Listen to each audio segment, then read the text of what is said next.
Hi there and welcome to the next episode of Difference Makers Discuss. Today I am talking to Thembeka Maseko, the SAICA member. Just to be aware, it is a very raw interview. It is talking about lived experiences and there is some mention of suicide. So if this is a trigger, please be mindful. Thank you. Thambeka is a member of our South African Institute, and she is the current head of finance and value management in Standard Bank, personal and private banking, and is a non-exec director in Standard Trust.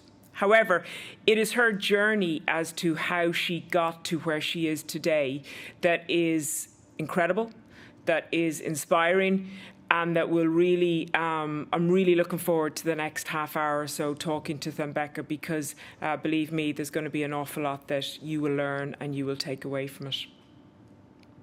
So, who best to talk us through that than Thembeka herself? So I am going to turn the tables. You're very welcome, Thembeka, and thank you for taking the time to talk to us.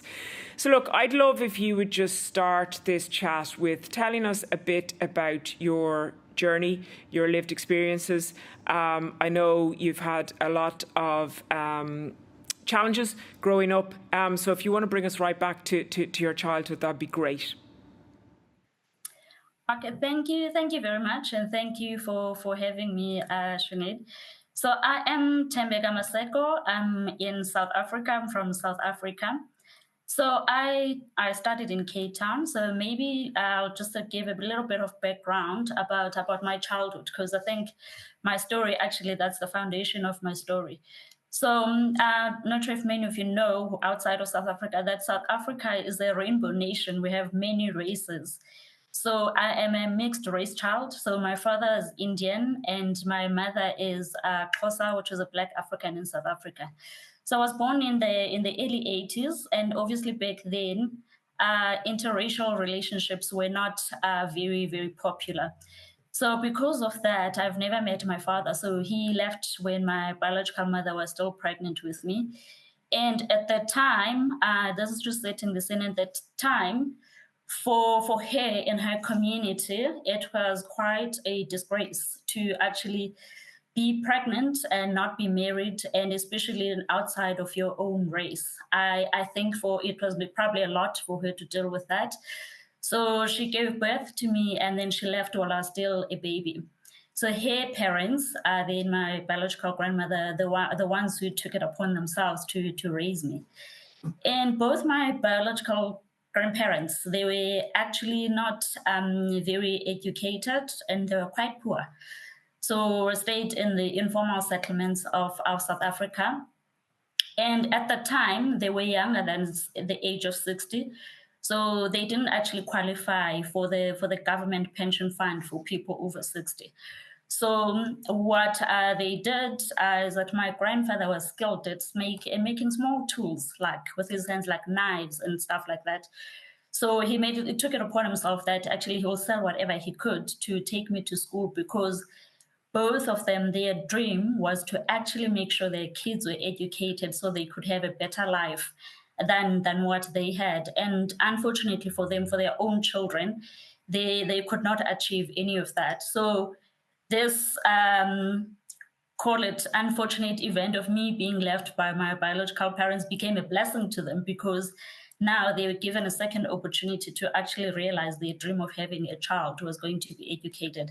So my childhood then focused on me focusing on school. So just at setting that scene, I think, and that scenario growing up as a child, initially it was a depressing environment, because when you play as kids, people talk about their parents, talk about the gifts they're getting for their birthdays, and their parents buying them toys and stuff like that. I didn't have any of that. And added to that is the fact that I did not look like anyone in my family. So I was not Black, I was not Indian enough, I was not white, I was just someone. And so as normal with any child, that would depress you and you'll cry about it. And then in one of those days, my grandfather actually just sat me down and asked me what I was crying about. Obviously, I'd explained this whole thing. And then he said to me, and like that was one of the first key learnings in my life as a young child, was that don't waste your energy crying about things that are temporal and they're going to disappear. And then he said to me, the one thing that you have that no one can take away from you, and that is your powerful gift, is your brain. So the best that you can do is you're a very smart girl, use your brain, get an education. And from his point of view, at that point in time, doctors were the most intelligent people that he knew. So he wanted me to become a doctor. And he said, once you become a doctor, you can buy as many houses as you want, you can buy as many cars as you want, you can have a house full of clothes, you can do whatever you want. And that's the dream he sold me. And then that became my focus area, that education is the one thing that I'm going to focus on. He was a very intelligent man, because in addition to that, to him selling this dream to me, he said to me that, I actually would have loved to be educated, but I didn't get a chance to. So when you go to school, you must learn so you can come home and teach me. This is how I'm going to get educated. And unknowing to me at the time, what I didn't know is the skills that he was actually instilling in me while going to school. Because now, when I got to school, I had to make sure that I focus, I listen, because I was not there to learn for myself. I had a bigger picture to live for. I was getting an education for me and my grandfather. I knew that when I made sure that I understand things, when I get home, I have an opportunity to be a teacher to him. And secondly, it was he was teaching me the art of storytelling. And little did I know that later on in life, actually, that's a rare skill, and that people actually would pay lots of money to get that skill. And he was actually crafting this journey for me, even though he didn't quite know where I was going to end. But looking back now, I wish he was here to actually see that. So that is the background to my story. And therefore focused on education. And obviously things were not easy. However, that dream and that vision that he gave me became a big focus area. Whatever negative circumstances were happening around me, I could push them at the back of my mind and know that this is temporary, I must focus on where I'm going. So I continued with this bubble, and unfortunately, life is full of uncertainties and unexpected turns. While I was still in primary school, towards the later years of my primary school, my grandfather actually passed away, and obviously now there was my grandmother, who was left, who could do whatever she could to take care of me. And as if that was not enough, my grandmother's health started deteriorating, and so she could also not take care of me. Now, the reason I relate the story about my biological mother in the beginning is actually part of the story. Because of the journey that my biological mother had traveled, her own siblings actually despised her for whatever she had done. So they never wanted anything to do with me. But now, because my grandmother was sick and she couldn't take care of me, she actually had to speak to one of her sons and see if she could take care of me. And because I knew that my biological parents were not around, so whoever was taking care of me, they actually did not have an obligation to take care of me. They were doing me a favor.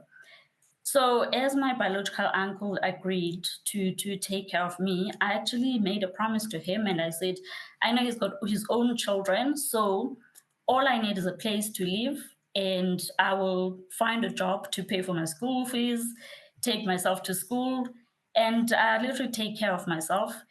And that's what I did. And circumstances give you opportunities. That gave me an opportunity to be creative and find ways to make money. And I became a sales agent, and I used, obviously I was underage. I used one of my older cousins' ID with their consent, of course, and applied and became an agent. So, and selling linen. There's a company in South Africa called Home Choice. So this is what I would do on weekends, and I would earn commission, and that was enough to take care of myself. And because I knew that actually I have a long-term vision, and where I was in the community, I was always like a helpful child. one of my neighbors who had actually left the township and was in tertiary came up to me and said to me, there's a school that is opening close to where she goes to school in tertiary, and that's like a town called Bellville in Cape Town. So now from the Khayelitsha township to Bellville, that's like another 30 kilometers, and that's in the suburbs. And I was like, you know what, this is actually a great opportunity for me. I need to get out of the township and get there. So I said to her, okay, if you can just take me there for registration, and if I can get into the school, I will find it. Don't worry, I just need to get into the school and get admitted into the school, and I'll figure out the rest, but I just need to get there. And her mother was a domestic worker in the suburbs. So we spoke to her mother and said, can she talk to her bosses and get me a school uniform so I can look presentable when I go and apply for school at this school. And her bosses were kind enough. They gave me a navy skirt, a white shirt, a blue and red blazer. And so we went to the school. She even did my hair, and I looked quite prim and proper. We went to the school. There was a long queue because everyone wanted to get into the school. So I stood in the queue, and one of the teachers spotted me because I looked so prim and proper, like professional. As one student was dressed so formal. And then she came to me and she's like, you look so neat and clean. Can I see your school report? And I gave her my school report. And then to her amazement, I was also a straight A student with an average of 95%. And then she moved me from where I was to the front of the queue. And then she was calling all the teachers. They're so excited to show them my school report and the way I looked. And I got into the school. And continued to the school, and obviously on weekends I was working to pay for my school and everything. And the one thing that I did is that I did not tell anyone that I did not have parents, and because I was a straight A student, the teachers believed whatever I said. So when there was meetings for parents to come to the school, I'll always make up excuses why they can't come. They're so busy, and I'll just get my school report and move on with life. But from day one at the school, when this teacher has called other teachers, there's one particular teacher became super excited to see me. And ever since then, every time she would see me at the school, she wants to hug me. And she is like, to a point where I would try and avoid her because of all this attention. And then at some point in my high school, she actually became one of my class teachers. And then she said, no, she needs from the first term, end of the first term, she wants to meet with my parents and give them my report. She doesn't give school reports to kids. So I used all the excuses that I had used in the past. And then this one was not budging. She was not buying into the story at all. And for the first time in my life, I was like, okay, I mean, I can tell one person my story. I have nothing to lose. So I told her my story, and she actually broke down. And then she says, from the first day she saw me, she has always prayed that she wants to be my mother, and she would feel bad because, I mean, surely her mother loves her. Why would she pray for someone else's child? And then she offered me, and she made a decision that she would actually like to adopt me and become my mother. And that is then that is another phase in my life where I moved from one extreme to another. I was quite fortunate that she comes from a very big and loving family. So her brothers, her father, and her mother embraced me and loved me unconditionally. And I moved from this extreme of having to be an adult and raise myself to now going back to being a child and embrace having parents. And then one of the key things she said to me is that I have to stop working because at her house she's the mother, I'm the child, I can't work, and which was something new for me. And I had to navigate through that. But that actually taught me a lot because it was about, as a human being, it doesn't matter how intelligent you are, you need other human beings. There's a lot that you can learn from other human beings. I think her kindness and her humility taught me to have compassion for people as well. Even though at some point I never received that compassion, but that opened me up. And now, as an adult, as a qualified professional, that's one of the key things that has actually made me a better leader and an effective leader. And so, yeah, that is then the 2 years of my high school, normal family. Then stepping into tertiary, I went to UCT. That's one of the things that I didn't have to deal with, the fact that I could be normal and say I have a family, I have a mother. And prior to that, I was not even comfortable having friends because I didn't want to explain why I don't have parents. So at least that was one less thing to worry about. So I'll pause there, Sinead, because I think that's quite a lot, and see if there's anything that you actually want to ponder on there. 100%. I was going to say, before you get into your tertiary, can we pause and unpack some of that? Thembeka, I'm hearing this for the second time, and I still find it amazing. I still find it inspiring. But there is such a lot to unpack. If you don't mind, I'm going to try and ask you a few things. So, look, first off, the impact that your grandfather had on you was obviously phenomenal. And I mean, you mentioned some of the learnings that, or the experiences that he taught you, and the comment about that no one can take your brain away, and that's what you should use, and the art of storytelling. Tell me a little bit more about the impact that your grandfather had on you, and then unfortunately the impact when he passed on, because he passed on when you were still a very, very young child, and I mean the resilience that you must have had, and the self-belief that you must have taken at that time from such a life-changing event. Talk to me a little bit about your grandfather, because he sounds utterly amazing. He really was. He really was an amazing human being. And I guess for me, the most important thing about what he told me was the fact that as a human being, when you are born, just be yourself. You actually have a lot to create and make life happen for yourself without physical and natural resources that other people are born into. As yourself, your self-belief and your self-awareness, and knowing that the things that you have within your body, your brain. So for some people, it's like a talent for sports. They're just believing in yourself, that can take you far in life. However, also having someone who's going to speak positivity in your life and take you out of the noise of the circumstances that you find yourself in, and be able to actually just focus on the positivity.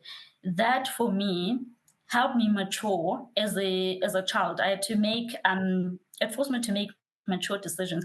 And I think the vision that he gave me, that actually whatever you're going through, it's temporary, but this is the journey, and then these are the possibilities that could happen for you. And in every achievement that I had, he would always find a way to actually get me something to celebrate. So one of the days I would look forward to is when I get my school report, and then he would say that it's not going anywhere because he knows I'm gonna get straight A's. And then if I have the highest marks, like I'm the top of the top in my school, then he'll find a way to buy me a gift. And looking back, I mean, he didn't have much, but he kept those promises.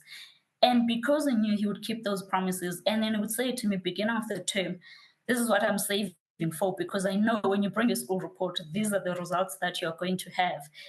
To have that, so that actually helped me to focus, and that helped me to actually work hard and to have a bigger vision and know that you can have an impact on someone else. It was not just my dream; it was our dream. So even when he passed away, so it was okay. He is gone. He passed away, and like went back to the lesson he taught me. There's nothing I can do. I can't bring him back, But what I do have is my brain. What I do have is what he taught me and the vision he gave me. So the best way for me to do actually is to honor him and become all that he aspired for me to become. And this art of storytelling, what it did for me is that I listened in class attentively. I asked questions and made sure I understand everything, because I could go and tell the story to him. This is what it is. And obviously, he would ask questions, and there would be questions that I cannot answer. And I'll go back to the teacher and ask the questions, and I'll ask the teacher the more books that I can read, because I wanted to make sure now I can answer all his questions. Because if I can't answer the questions, that means I'm not focused enough at school. What it then did for me is one of the key things is that during school holidays, because I didn't have toys, I'd get the books from the teacher and I actually go through whatever we're going to do for the next term and make sure I know it. And I became the teacher's helper. Like when people are struggling in class, because I'd finish my work quickly, and I would help them out. And that art of storytelling and explaining things to people and finding ways to take complex things and simplify them for others to understand, that has helped me a lot as a leader. That's one thing that I do so well, is to actually look at what my teams are struggling with, and then how do I then simplify it and make it easier for them. And when I do that, the growth that you see in them. So like, I think I was quite fortunate. I think I was one of the few people who was quite fortunate to actually learn that skill at such a young age. Yeah, I mean, that's amazing, and you've unpacked that beautifully. And I mean, essentially, what it comes down to is value set. It comes down to respect and empathy for others, and for others to give you the compassion to enable you to grow. And that's obviously something that you've brought into your leadership roles, which is phenomenal. Can I ask a question? I mean, you know, so much happened to you at such a young age. And okay, you were surrounded by, you know, your grandfather and the kindness of others with this neighbour and then ultimately the teacher. But I'm sure there was times where you really just felt, really, can you just stop? Can you just stop giving me all this grief? And you know, how did you navigate that at such a young age? Because undoubtedly you went through dark times. Yes, no, that is true, Sinead, and thank you for bringing that up. So even though my grandfather sold me this vision, obviously there's a reality, and then you can't always live in the bubble. And then I had moments like that, and I do, if I remember to go back to a specific event, I remember clearly at the age of 7, I was playing with my friends, and then obviously this talk continues. Christmas is coming up. They talk about what they want for Christmas gifts and all of that. And obviously, I could never have that, and I could never even ask expect that from my grandparents, because they were struggling to just put me through to school. And that day I got so depressed that I couldn't actually take myself out of that depression, and actually moved out of the group and sat by myself. And I said, but what is the point of all of this? What value is this going to add? This is just too painful. I can't take it.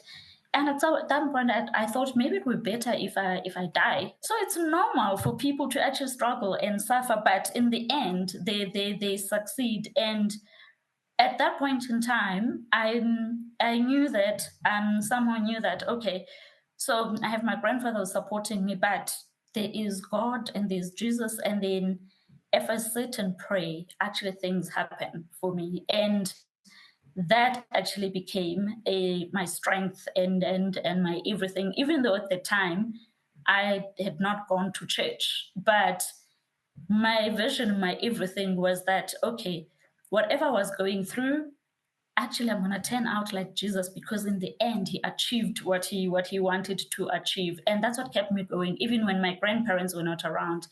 And then even when I found myself some days with no food and nothing, and I'm like, I'm fine, I can survive. Jesus went for 40 days without food. I mean, this is nothing. When I said I'm getting into the school and I don't know how I was going to pay, I knew that, okay, all I need to do is actually study, and then I'm going to pray God will make things happen.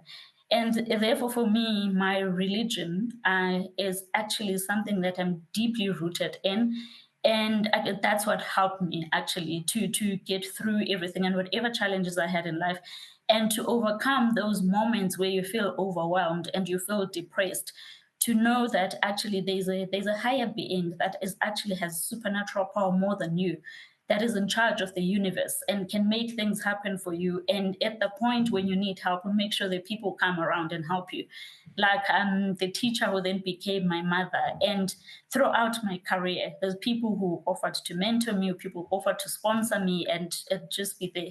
So I think that was one of the big things for me. Yeah, and look, thank you for being so honest and open there. And I'm aware that there may have been some that was difficult to talk about, and it may actually be triggering for some people listening. So I think the message here is be kind to yourselves. Seek help if you need it, but also the compassion and empathy for others. We never know when somebody might need that kind word or that shoulder, and obviously that woman you talked to, that came at a very, very important time for you, and thank you for sharing that. Thembeka, let me bring you to when your teacher, which is a phenomenal story, when your teacher, kind of took you into her family and indeed adopted you, and you made a comment there which I found fascinating, that you essentially went from being an adult to becoming a child, and you had been forced throughout your young childhood to essentially look out for yourself, to very much, as you said, I've written down words here, resilience, entrepreneur. I mean, you were selling from a very young age to fund yourself through school.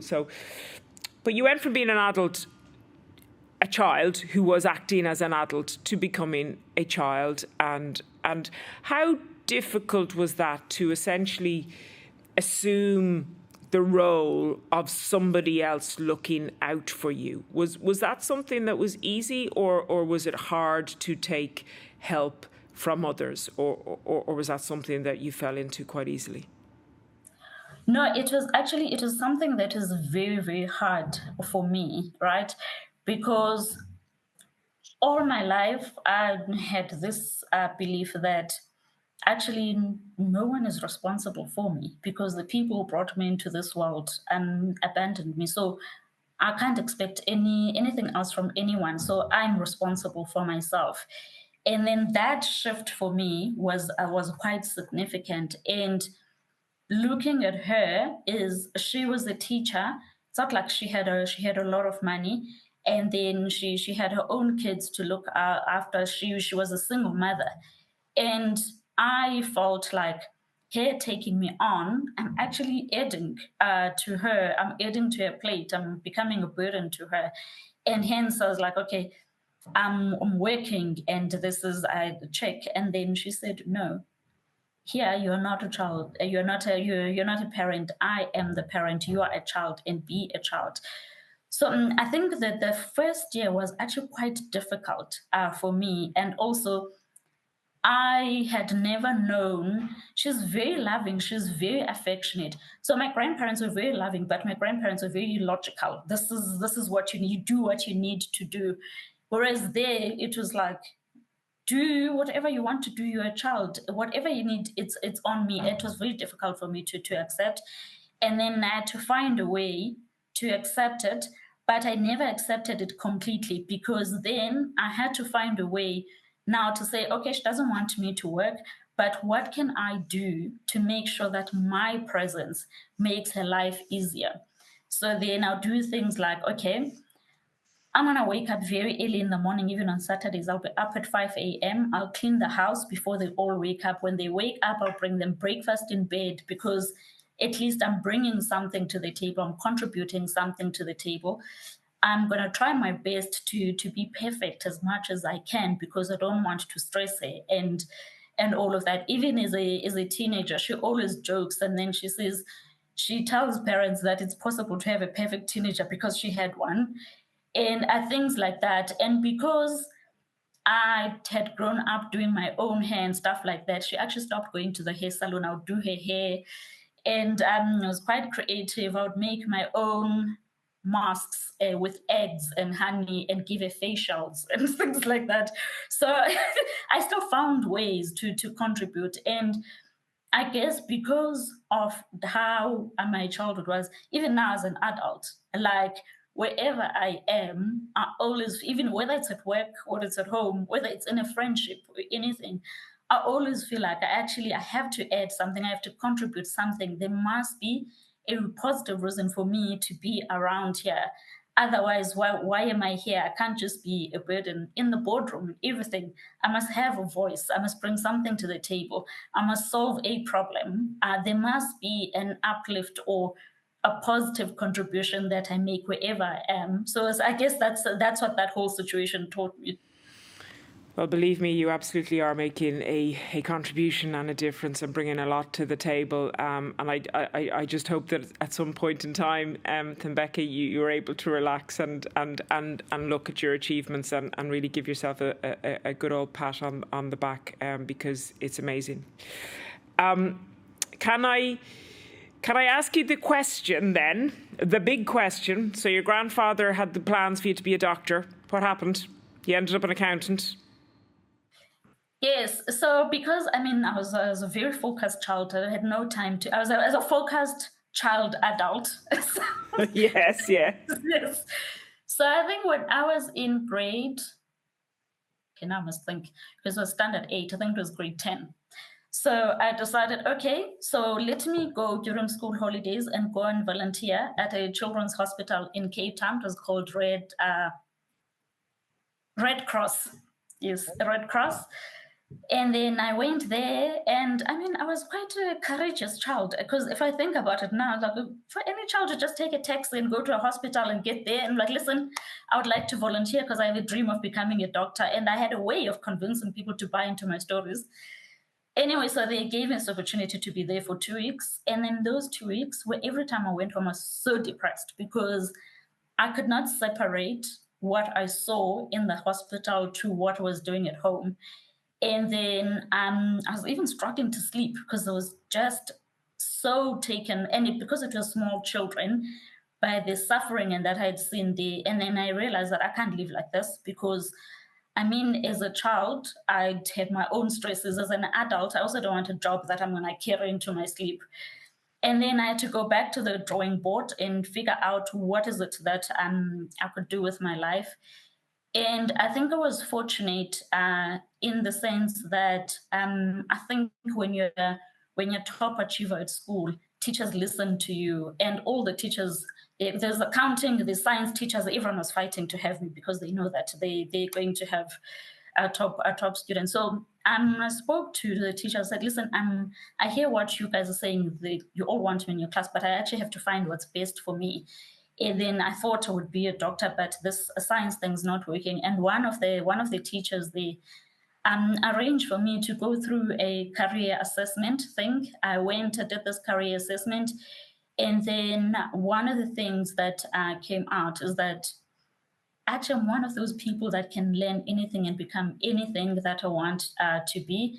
I should not force myself to specialize in one thing. And then they said there's, if you're good with numbers, there's this career opportunity of becoming a chartered accountant. And it opens doors for you. You can be a business woman and you can do anything that you want to be. So I was like, oh, okay, I love accounting anyway. So that's what I'm going to do. And then that's how I decided, okay, I'm going to become a CA. And obviously I'll go and do research.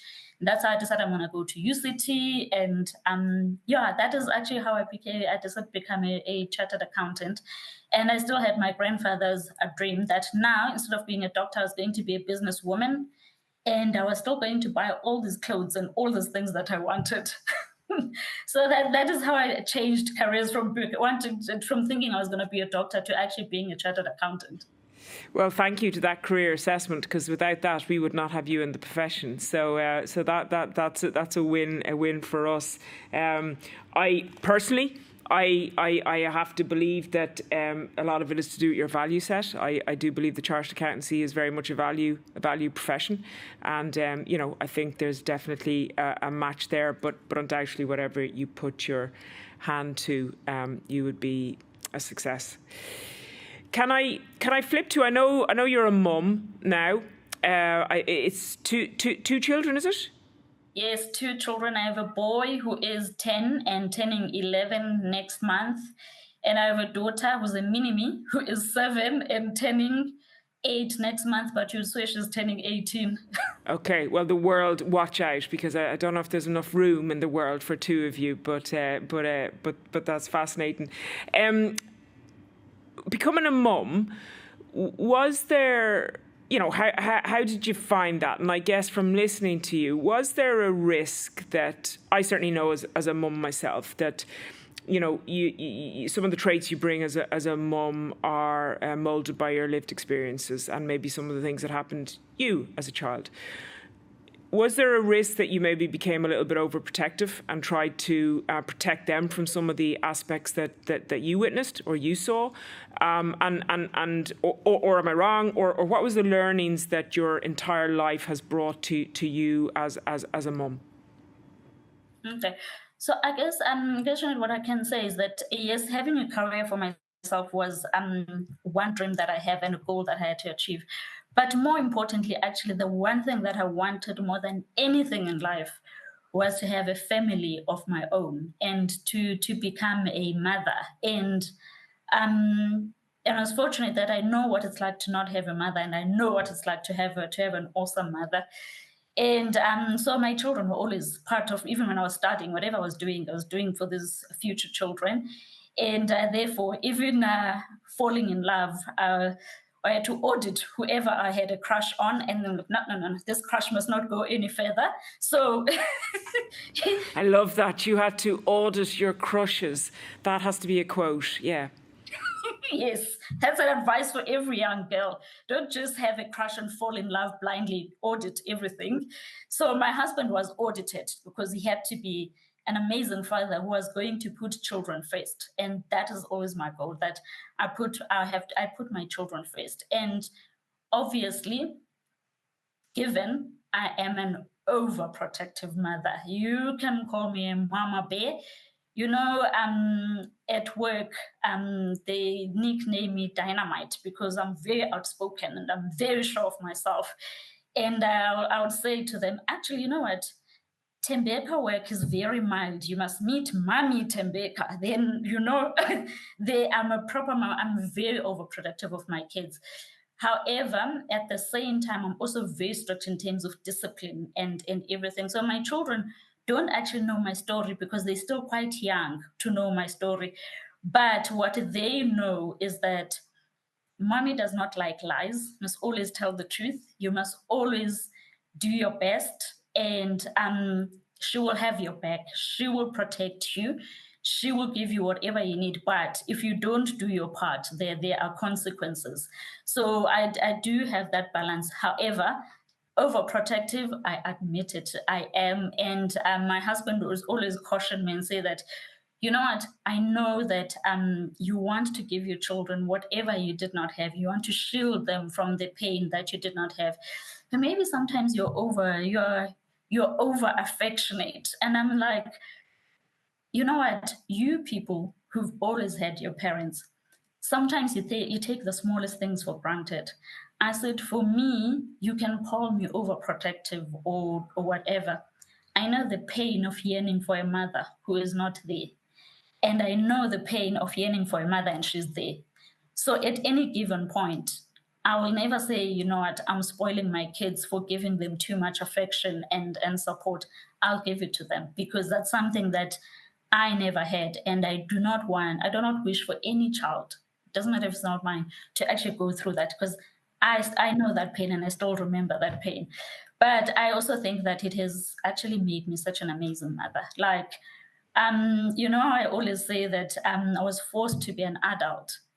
That can also, like, you can turn anything into a blessing. Now with my kids, I spend so much time with my kids. I entertain them. I spend, like, December, I take 4 weeks of leave in December. I spend every single day of them with them, and give them an opportunity to actually be a child and do the things that I missed out as a child, that I never had an opportunity to.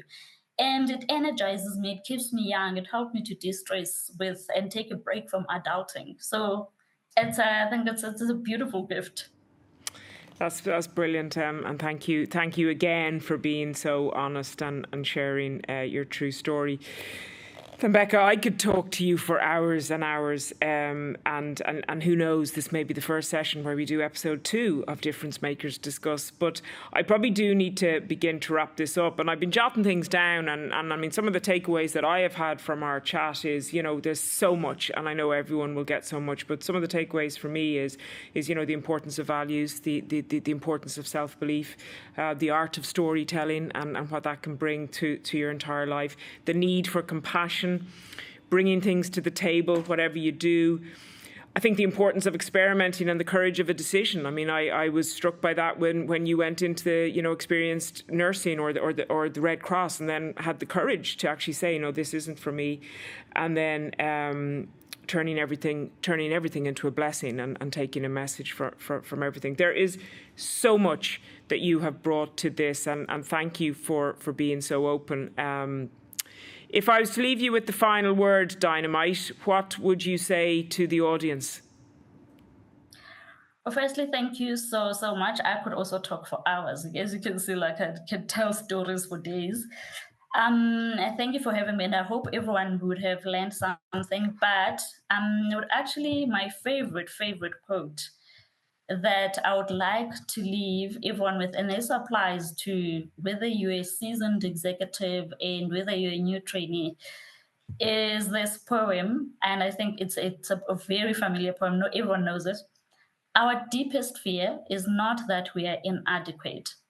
Our deepest fear is that we are powerful beyond measure. It is our light, not our darkness, that most frightens us. We ask ourselves, who am I to be brilliant, gorgeous, talented, fabulous?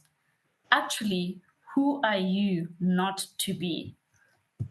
I won't read all of it. I'll stop there. And I think as human beings, we're always cautioned about, don't be overconfident, because it can be arrogance. It can be, and then that can lead you to actually doubt yourself.